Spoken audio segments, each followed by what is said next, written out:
भारतीय न्यूज में आपका स्वागत है। मैं हूं शिखा। आइए देख लेते हैं आज की खास खबर।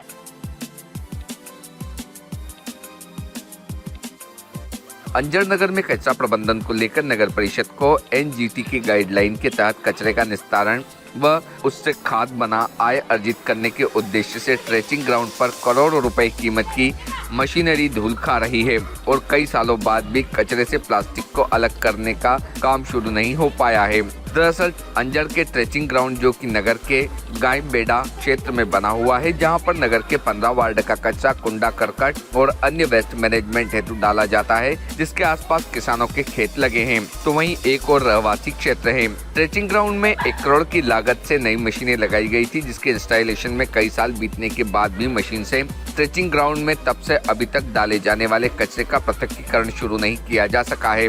अंजार नगर परिषद के पार्षद सचिन यादव ने बताया कि इस टेंशन ग्राउंड के लिए 2 एनजीओ ने इस डंपिंग ग्राउंड को गोद लेने की बात कही थी। तत्कालीन नगर पालिका सीएम और अध्यक्ष से बात भी हुई थी। उनका कहना था कि सिर्फ हमें आप कचरा एकत्रित करने के दिन, बाकी काम हमारा रहेगा, लेकिन कोई जवाब नहीं मिला। सर, ये 15 साल पहले टेंचिंग ग्राउंड वहाँ घोषित किया गया था गाँव का। जब से अभी तक वहाँ तो लाइट की कोई व्यवस्था नहीं और आसपास बाउंड्री वाल भी नहीं आज तक। कचरा वहाँ पे अभी भी वहाँ संचालित कर रहे हैं, बाकी मशीनों का उपयोग नहीं हो पा रहा। कितने वार्ड का कचरा इकट्ठा होता है? 15। तो पूरे 15 वार्डों का कचरा इकट्ठा होता है सर। मशीनें ऐसी बेकार पड़ी है? जी सर। कितने की होगी ये मशीनें लगभग? सर मशीन तो 1 करोड़ के ऊपर की होगी। क्या पहल की गई थी आपके द्वारा? सर 2 बार 2 एनजीओ वाले आए थे। एक तो यहीं के हैं डॉक्टर विनोद यादव, जो एनबीडीए कार्यकर्ता है, वो भी एक एनजीओ को लेके मैंने सीएमओ साहब से मिलवा दिया था।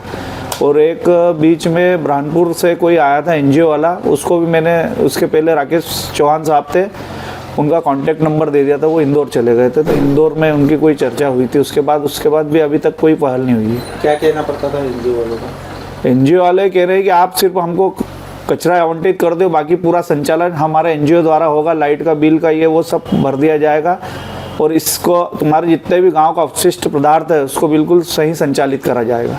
खाद भी नहीं बन रहा है? खाद अभी तो नहीं बन रहा सर। वहीं सुनील यादव ने बताया कि लगभग 1 करोड़ से ज्यादा की मशीन है, बिजली नहीं होने के अभाव में अभी तक शुरू नहीं की गई। अंजार डंपिंग ग्राउंड में करोड़ों की मशीन लगी है, लेकिन अभी तक उपयोग नहीं लिया। उसका खास कारण है विद्युत सप्लाई नहीं है। बिजली सप्लाई के लिए हमने एस्टीमेट बनाकर दिए थे, क्योंकि अंजार नगर परिषद का प्रभार फिलहाल मेरे पास से बिजली के बिना कोई काम होना नहीं है। ना तो सूखे कचरे का प्रोसेसिंग हो पाएगा या अन्य कोई मशीन चल पाएगी, तो हम लोगों ने यहाँ लाइट लेने का प्रयास कर रहे हैं। मशीनों को लगाने को लगभग 3 साल या उससे अधिक समय हो गया। नगर परिषद में जो लोग रहे हैं उनके द्वारा कोई विशेष प्रयास नहीं किया गया। वहीं उन्होंने बताया कि मशीनरी लगी तो संचालित अवस्था में होना चाहिए, 1-2 महीने में चालू करने के प्रयास करेंगे। रिपोर्ट टीम भारतीय news. Sir, Anjad dumping ground में करोड़ों की मशीनें लगी हुई, लेकिन अभी तक के उपयोग में नहीं लिया गया है। उसका खास कारण वहाँ विद्युत सप्लाई नहीं है, और विद्युत सप्लाई के लिए हमने एस्टीमेट वगैरह अभी बनाया, क्योंकि अभी मेरे पास प्रभार है।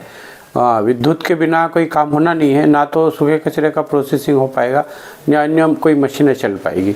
तो हम लोग वहाँ लाइन लेने का प्रयास कर रहे हैं। सर, कब से लगी हुई है ये मशीनें? लगभग 3 साल या उससे अधिक समय हो गया है। क्या कारण रहा सर? और पुराने जो लोग रहे हैं उन्होंने कोई विशेष प्रयास नहीं किया होगा, या मैं पता करूंगा और कि क्या कारण हुआ, लेकिन मशीनें लगी है तो संचालित अवस्था में होना चाहिए।